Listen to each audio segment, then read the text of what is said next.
Vous savez, lorsque vous prêchez, c'est vous qui en bénéficiez le plus. Je me suis tellement informé que si j'arrive à vous donner 5% de tout ce que j'ai appris, ce serait déjà bon. C'est fou comme il y a beaucoup d'informations par rapport à notre rôle en tant que père. Et si on prenait le temps de justement de s'informer, de réfléchir, je crois que beaucoup de nos comportements changeraient. Moi personnellement, je dois prendre des résolutions parce qu'il y a beaucoup de choses que je dois changer en tant que mon rôle de père. Je veux juste rappeler pour l'annonce qui a été faite par rapport au ministère des Hommes demain. Donc demain, nous allons nous rencontrer chez notre frère. Ça a été donné. Ça va être très intéressant. C'est entre nous, les frères. Nous allons nous parler un peu de tout. Nous allons méditer, nous allons prier, nous allons manger. Et puis c'est tout après la marche. Donc allez marcher et puis venez. Vous n'avez pas besoin d'aller prendre votre douche. On est entre hommes, ça ne dérange pas. On transpire. Parfois c'est complexe, nous. Alors venez, ce sera extrêmement intéressant. Je vous encourage à le faire. Je pense qu'on peut mettre le ghost de slide. Crazy for the Storm. On raconte l'histoire de Norman. Norman était un jeune homme. En 1979, son avion s'est écrasé sur le mont Ontario Peak. Ils étaient 4 passagers. C'était un Cessna 750. Ils étaient 4 passagers. Il y avait le pilote, une avocate, le père et son fils de 12 ans, qui était lui qui raconte son histoire. Alors, il a écrit son livre et comment il s'en est sorti. Voilà, à l'impact, le pilote est mort et son père aussi est mort. Il dit qu'il a su que son père était mort parce qu'il a appelé et il n'a pas répondu. Il a bougé et il n'a pas réagi. Donc il savait que son père était mort. Alors il y avait seulement lui et l'avocate. Ils sont restés auprès de l'avion 1 heure de temps en attendant le secours, en pensant que le secours allait venir. Après 1 heure, ils ont décidé de marcher, de descendre la montagne pour aller voir le village le plus près. Quelques temps après, la jeune femme, l'avocate, a trébuché et est tombée d'une hauteur de 350 pieds.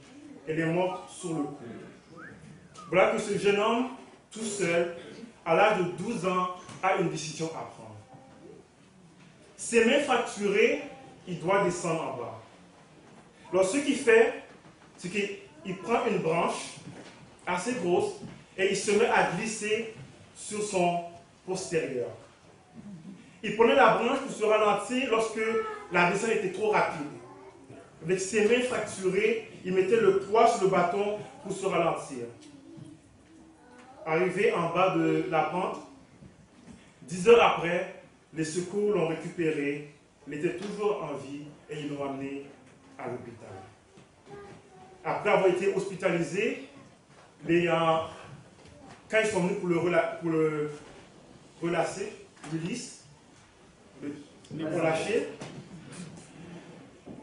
les journalistes lui ont demandé « Comment as-tu fait? Tu n'as pas eu envie d'abandonner? Tu n'as jamais eu l'idée de te laisser mourir, de juste le laisser tomber? Où as-tu pris le courage de persévérer ?» Et le jeune homme a seulement dit « Si je suis en vie aujourd'hui, c'est grâce à mon père. Parce qu'il m'a toujours dit de ne jamais abandonner. »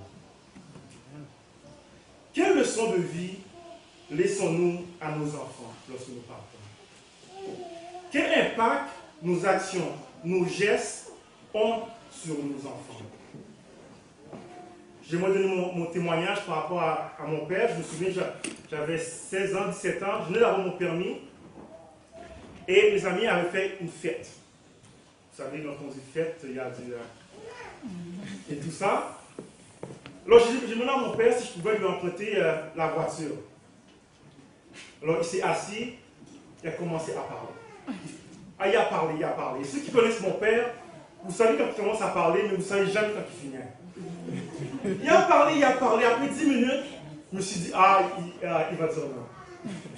Après 20 minutes, non, c'est mon chat est mort. Après une demi-heure, je commençais à réfléchir, qu'est-ce que je vais dire aux gens que je ne peux pas venir parce que je ne peux pas leur dire que mes parents ne veulent pas. Je commençais à réfléchir une stratégie de sortie. Il m'a parlé de tout. Il m'a parlé des responsabilités. Il m'a parlé de l'impact de l'alcool. Il m'a fait un sermon d'une demi-heure à 40 minutes. Après ça, il a mis sa main dans sa poche. Il m'a donné la clé. Il m'a fait confiance. Lorsque je suis arrivé là-bas, je n'avais pas le goût de boire. Je ne voulais rien faire pour perdre la confiance que mon père m'avait donnée. Je suis arrivé à la maison vers 3h du matin. Ma mère était sur le sofa en train de prier, récitant le psaume 119 par cœur. Mais mon père était couché, en train de ronfler. Il ne m'a jamais demandé à quelle heure je suis arrivé, qu'est-ce qui s'est passé. Il avait dit ce qu'il avait à dire, il m'a fait confiance. Ça, c'est l'impact que mon père a eu dans ma vie. Quel impact nous, pères, avons-nous sur la vie de nos enfants? Prions. Seigneur Dieu Père Céleste, aujourd'hui je veux parler aux hommes, aux pères de famille. Viens, parle-nous, afin que nous puissions comprendre quel est notre rôle et notre tâche. Dans le nom de Jésus. Amen. Je vais revenir aux statistiques après. Si vous allez dans fatherhood.org, il vous donne toutes sortes de statistiques par rapport aux hommes. Là, j'en ai mis seulement quelques-uns. Ils disent qu'il y a 24 millions d'enfants aux États-Unis qui ne vivent pas avec leur père biologique. C'est prouvé que les enfants qui ne vivent pas avec leur père biologique ou adoptif ont de 2 à 3 fois plus de chances de vivre dans la pauvreté, de consommer la drogue, d'avoir des problèmes d'apprentissage, de santé physique, émotionnelle et mentale, d'être victime d'abus et de participer à des actes criminels. Il faut les voir sur le site, vous allez voir des statistiques qui vont vous faire trembler. Nous avons un rôle à jouer. Et le gouvernement, sous le soutien d'Obama, a décidé de s'impliquer. Si vous allez voir que la Maison-Blanche donne les ressources nécessaires afin de faire la promotion du rôle des pères dans la société. Le père a un rôle à jouer. Ils ont réalisé que le rôle paternel a un impact important sur les enfants. Et ils vous donnent une liste de tous les conseils possibles qu'un père doit faire pour son enfant. Mais que dit la Bible? Si nous lisons ensemble Éphésiens 6, 4,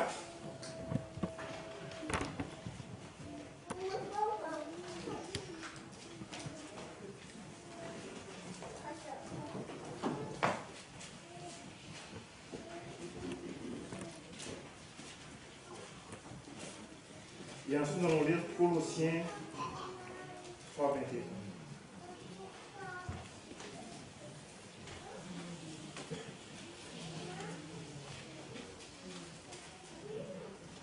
Éphésiens 6,4 qui dit « Et vous, pères, n'héritez pas vos enfants, mais élevez-les en les corrigeant et en les instruisant selon le Seigneur. » Et Colossiens 3, 21 nous dit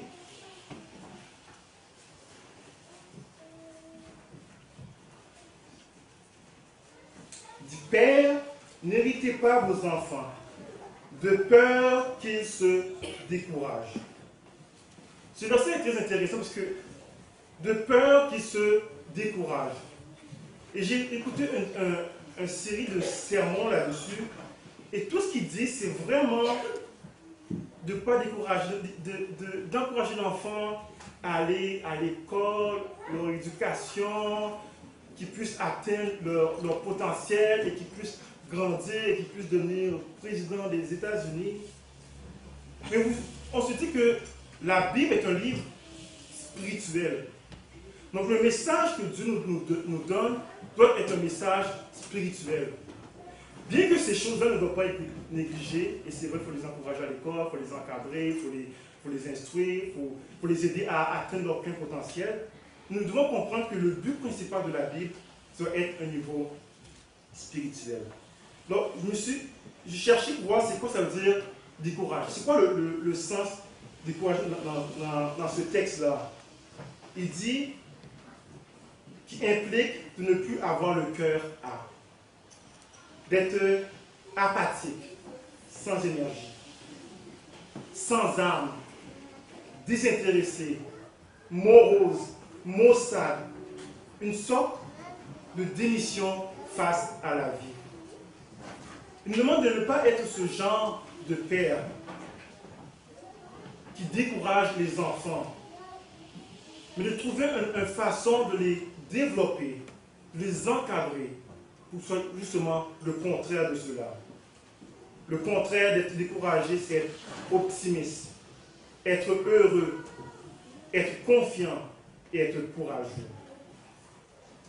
Comment encourager nos enfants? Comment les aider dans leur vie spirituelle? Comment les pousser à être réellement des chrétiens? Nous allons prendre l'exemple de Jésus. L'exemple de Jésus que nous trouvons dans Jean 14, les versets 1 à 11.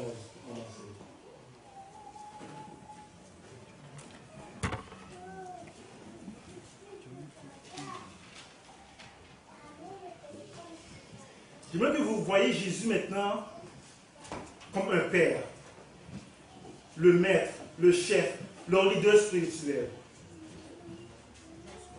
Il vient de finir la Sainte Seine, de partager le repas avec les autres. Et il les a annoncé qu'il allait bientôt mourir, qu'ils seront livrés à eux-mêmes et qu'il ne sera plus là pour être avec eux. Jésus, Dieu les préparait. Je les préparer parce que maintenant, ils seront livrés à eux-mêmes. Et Jésus veut les encourager à tenir ferme et à garder le flambeau. Et il commence par cette belle phrase au Jean 14, que votre cœur ne se trouble point, croyez en Dieu, croyez en moi. Il y a plusieurs demeures dans la maison de mon Père, ce n'était pas, je vous l'aurais dit, je vais préparer une place, et lorsque je m'en serai allé, et que je vous aurai préparé une place, je reviendrai, et je vous prendrai avec moi, afin que là où je suis, vous y soyez aussi. Vous savez où je vais, et vous en savez le chemin. C'est une déclaration que Jésus fait. Vous savez où je vais, et vous en savez le chemin. Ça fait 3 ans et demi que Jésus marche avec ses disciples. Les disciples ont vu Jésus tout faire. Guérir les malades, comment aborder avec les enfants, la femme, les lépreux. Ils ont vu Jésus guérir, ressusciter des morts. Ils ont vu comment Jésus agit par rapport à l'hypocrisie.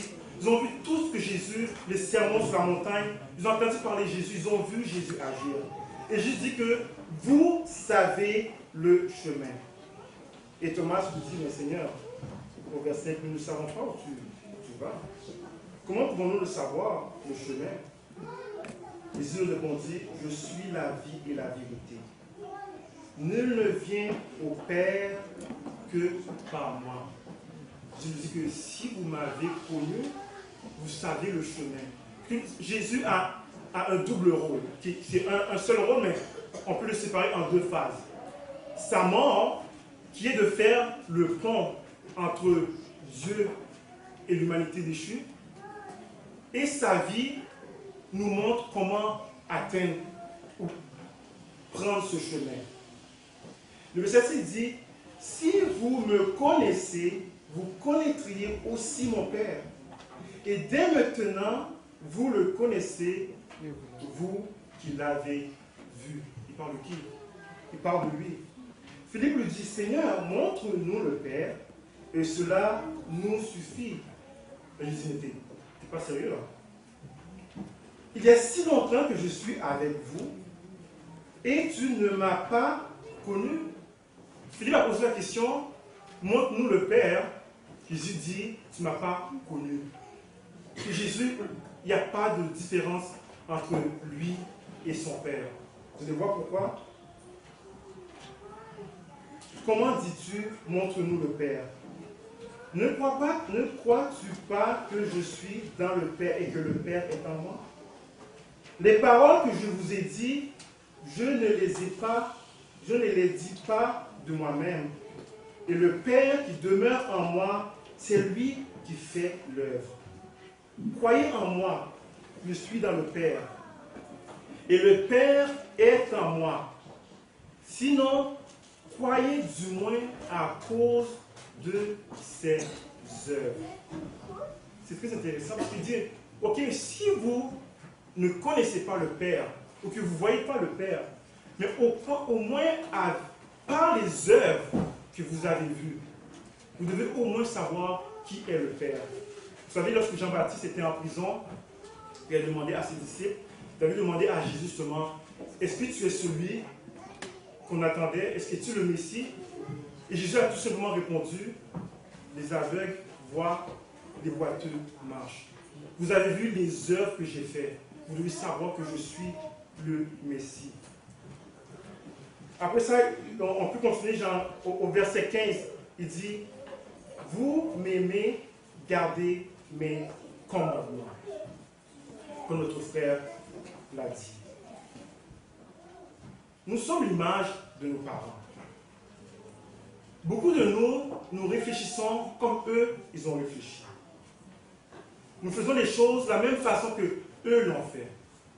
Je me souviens, j'étais à la cuisine, il n'était pas encore arrivé, et je suis en train de préparer quelque chose. Ma fille arrive, elle dit, mais c'est pas comme ça, maman, il fait ça. Là, ici, les filles me disent, mais il n'y a pas seulement une seule façon de le faire. Et s'en va, elle me dit, bon, j'espère que ça va être bon. Dans sa tête, une seule façon de faire la chose, c'est comme sa mère le fait. Et bien sûr, lorsqu'elle va grandir, elle va le faire comme sa mère l'a fait. Ils vont parler comme nous on parle. La façon que nous nous adressons à eux, la façon que nous nous adressons aux gens, c'est ce qu'ils vont reproduire. Vous savez, lorsque vous parlez de mal des gens, l'enfant grandit avec cette possibilité de parler de mal des gens. Mais lorsque vous faites du bien aux gens, l'enfant grandit avec cette possibilité de faire du bien aux gens. C'est comme l'enfant prodigue, lorsqu'il était en train de manger la nourriture des enfants. Il a dit, je me souviens de mon père. Avec mon père, même le plus petit a de quoi à se nourrir. Le caractère du père doit refléter sur l'enfant. Nous sommes le fruit de nos enfants. L'autre fois, j'étais avec mon frère, on est en train de parler d'affaires, et mon frère commence à faire une réflexion. Lorsqu'il m'a dit, waouh, ça c'est mon père qui crache. Ça c'est qu'est-ce que mon père aurait dit. Mais pourquoi? Parce que si vous réfléchissez, nous vivons avec eux. Lorsque je parle à mes filles, je leur parle de ce que moi je connais, ce que moi je suis, de mes forces et de mes faiblesses. Je ne suis pas en train de dicter mes filles par rapport aux forces et faiblesses de Frédéric. Donc ceux qui sont, c'est ceux que moi j'ai introduits dans eux. C'est les instructions que moi je leur ai données. C'est les conseils que moi je leur ai donnés. C'est ceux qui grandissent, ils font leur propre choix. Mais initialement, ils sont le reflet de ce que nous sommes. Et Jésus dit à ses disciples, si vous avez vu le Père, si vous m'avez vu, vous avez connu le Père. La question que j'ai pour vous, c'est est-ce que vos enfants, vous pouvez dire la même chose à vos enfants? Est-ce que vous pouvez dire à vos enfants que si tu m'as vu, tu as vu le Père? Est-ce que vos enfants peuvent voir en vous quel genre de caractère Dieu est, que Christ est? Est-ce qu'ils savent que Dieu est un Dieu bon, patient, lent à la colère, riche en bonté? Ou ils savent que c'est un Dieu de vengeance, Et si tu fais quelque chose de mal, tu vas y passer. Echo dit que la plus grande chose que son père lui a laissée, c'est qu'il lui a fait confiance.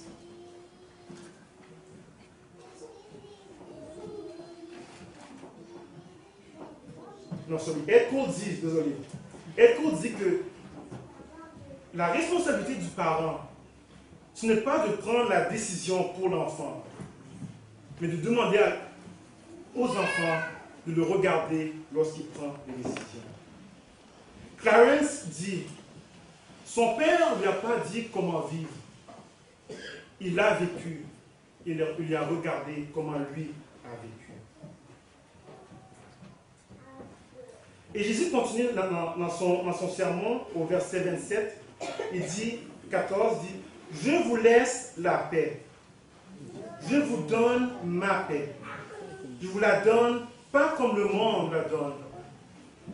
Que votre cœur ne se trouble point et ne s'alarme pas. Jésus est en train de parler à ses enfants. Il dit, ne vous inquiétez pas de rien. Faites confiance à Dieu. Dieu est en train de leur montrer comment ils doivent aborder les difficultés. Comment ils doivent faire face aux problèmes. Ne vous inquiétez pas. Après, il va dire, mais croyez en moi. Restez en moi. Demeurez en moi comme j'ai demeuré à mon Père. Au verset 15, il va faire cette illustration que le cep et le serment. Je suis le cep et vous le serment. Si vous restez accrochés à moi, vous aurez la vie. Il dit au verset 3, il dit, déjà vous êtes peu à cause de la parole que je vous ai annoncée. Jésus est en train de dire que tout ce que je vous ai dit, à cause de ça, vous êtes purs, vous êtes bien, vous connaissez la vérité, vous connaissez la parole. Au verset 4, il dit, demeurez en moi et je demeurerai en vous. Comme le serment ne peut de lui-même porter du fruit, s'il ne demeure attaché au cep.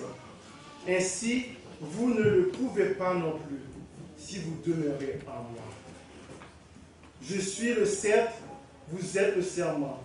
Celui qui demeure en moi et en qui je demeure porte beaucoup de fruits, car sans moi, vous ne pouvez rien. Jésus est en train de leur donner un conseil. Je m'en vais, je ne serai plus là. Mais si vous demeurez dans ma parole, si vous demeurez dans mes commandements, vous allez avoir du succès, vous allez réussir. Au verset 9, comme un père m'a aimé, moi aussi je vous ai aimé.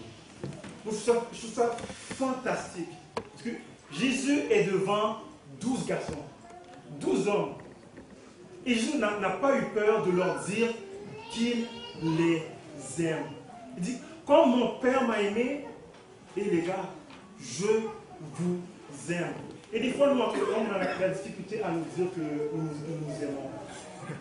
Je me souviens, j'avais quoi? J'étais à Toronto, j'étais marié, ça faisait depuis longtemps. Et c'est pas pourquoi j'avais l'idée dans ma tête, c'est, t'as jamais dit à ton père que tu l'aimes. Imagine quelqu'un qui meurt. Alors, j'ai appris une première fois, et puis, avant d'accrocher, je suis venu pour lui dire que, ah non, ok, bah, la première fois. Après ça, je l'ai appris une deuxième fois, on s'est parlé, on a eu une grande conversation. Là, je me dis, mais dis-le parce que tu ne sais pas quand il va partir. Dis-le. La fin de la conversation, il dit pas, je t'aime. Mais sa réaction au bout du fil, c'était étonnant, c'est, moi aussi, mon enfant. On ne se l'est jamais redit depuis ça là. Mais on le sait. Jésus a déclaré à 12 garçons, je vous aime. Il dit, demeurez dans mon amour. Si vous gardez mes commandements, vous demeurez dans mon amour, de même que j'ai gardé les commandements de mon Père et que je demeure dans son amour. Je vous dis ces choses afin que ma joie soit en vous et que votre joie soit en moi. Il y a une relation parfaite entre Jésus et ses disciples. Et voilà, le message commence maintenant ici. au verset 12. 3 ans et demi, ils sont ensemble. Ils ont tout vu ce que Jésus a fait. Ils ont marché avec lui. Ils ont vu Jésus guérir ressusciter le Lazare. Ils ont vu Jésus agir avec les femmes, les enfants. Ils ont tout connu de Jésus. Jésus ne les a rien caché. Ils ont tout vu le Père. Au verset 12. C'est ici mon commandement. Aimez-vous les uns les autres comme je vous ai aimé. Il n'y a pas de plus grand amour que de donner sa vie à qui? À ses amis. Attends, mais Jésus est le maître. Ils sont les serviteurs. Jésus est le père, le rabbin, il est le leader spirituel. Mais il dit que non, vous êtes mes amis. Il dit que vous êtes mes amis si vous faites ce que je vous ai commandé. Au verset 15, regardez cela, c'est tellement beau. Il dit, je ne vous appelle plus serviteur. Parce que le serviteur ne sait pas ce que fait son maître.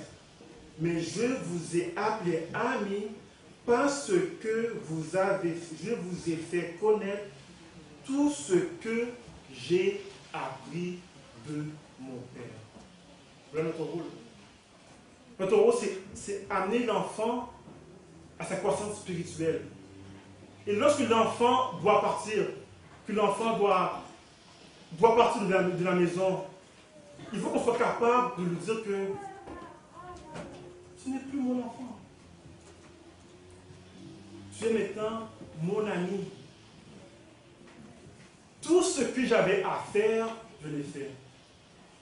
Tout ce que j'ai appris de mon Père, je te l'ai donné. Je n'ai plus rien à te donner. Et si vous savez, les disciples n'étaient pas parfaits. D'ailleurs, au début du chapitre 14, ils ne comprenaient même pas le rôle de Jésus par rapport à Dieu. Ils sont colériques, ils cherchent la première place, ils ont toutes sortes de défauts. Ils n'ont pas encore reçu l'appel du Saint-Esprit, ils ne sont pas parfaits. Mais Jésus s'en va et leur dit que vous avez appris assez. Tout ce que mon Père m'a donné, je vous l'ai donné. Le problème, c'est que tout donner, il faut avoir. Nous perdons beaucoup de temps à faire l'éducation physique, intellectuelle de l'enfant. Nous négligeons le côté spirituel. C'est beau de dire à l'enfant de ne pas mentir, mais ainsi à toutes les fois que vous le faites, ils le savent. Vous dites quelque chose, mais vous faites quelque chose.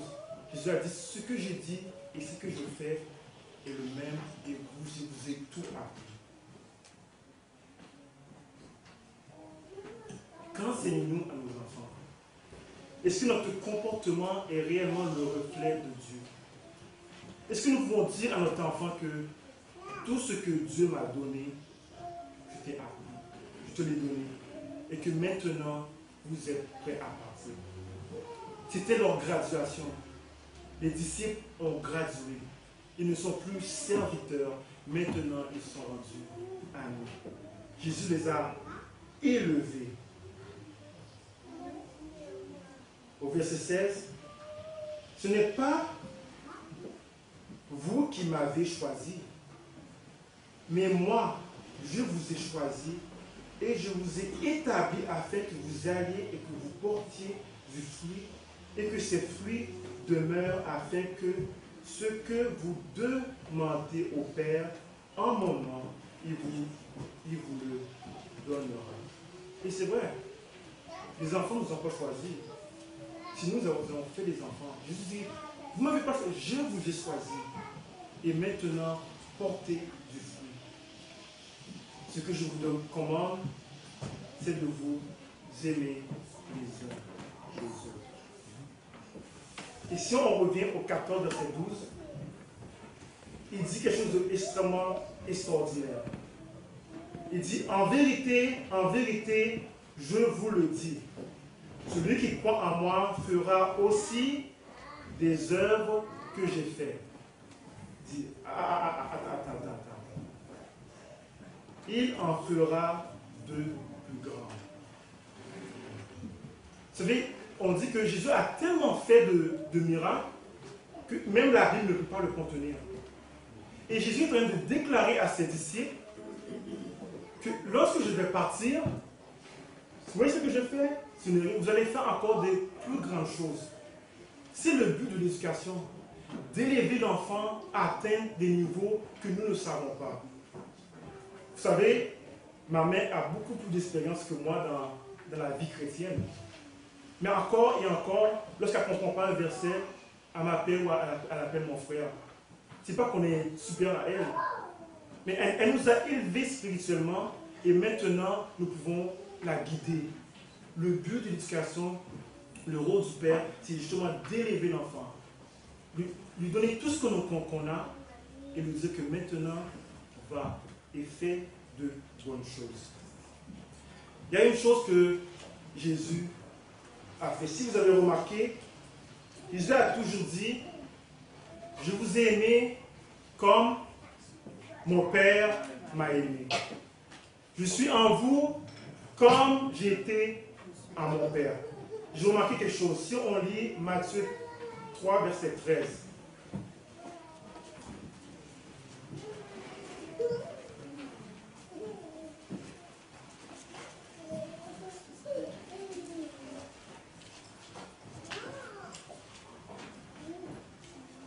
Je n'avais jamais vu comme ça, mais c'est vraiment intéressant. 3 verset 13, c'est le baptême de Jésus. Jésus va à Jean le Baptiste, et Jean le Baptiste fait la discours, mais pourquoi tu viens à moi, c'est moi qui vais venir à toi. Jésus a dit, non, il faut que ce soit fait comme ceci. Et au verset 17, disons verset 17, non, verset 16, il dit, dès que Jésus eut été baptisé, il sortit de l'eau, et voici les cieux s'ouvrirent, et il vit l'Esprit de Dieu descendre comme une colombe venir sur lui. Et voici une voix fit entendre des cieux ces paroles. Celui-ci est mon Fils bien-aimé, en qui j'ai mis toute mon affection. C'est comme au baptême de Jésus, Dieu était sur son trône, il dit, il faut que je dise à quelqu'un que je viens de ce gars-là. Il s'est tourné vers l'ange Gabriel, puis, ah non. Il dit que les cieux se sont ouverts.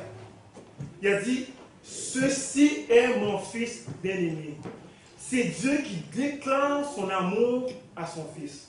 Il a dit, dans ce type-là, j'ai mis toute mon affection.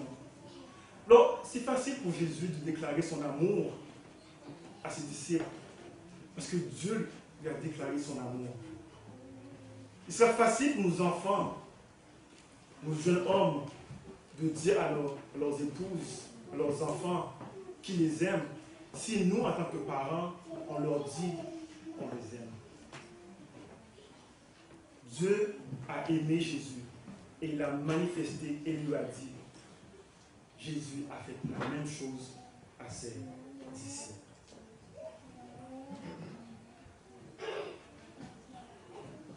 Mais Jésus est parfait.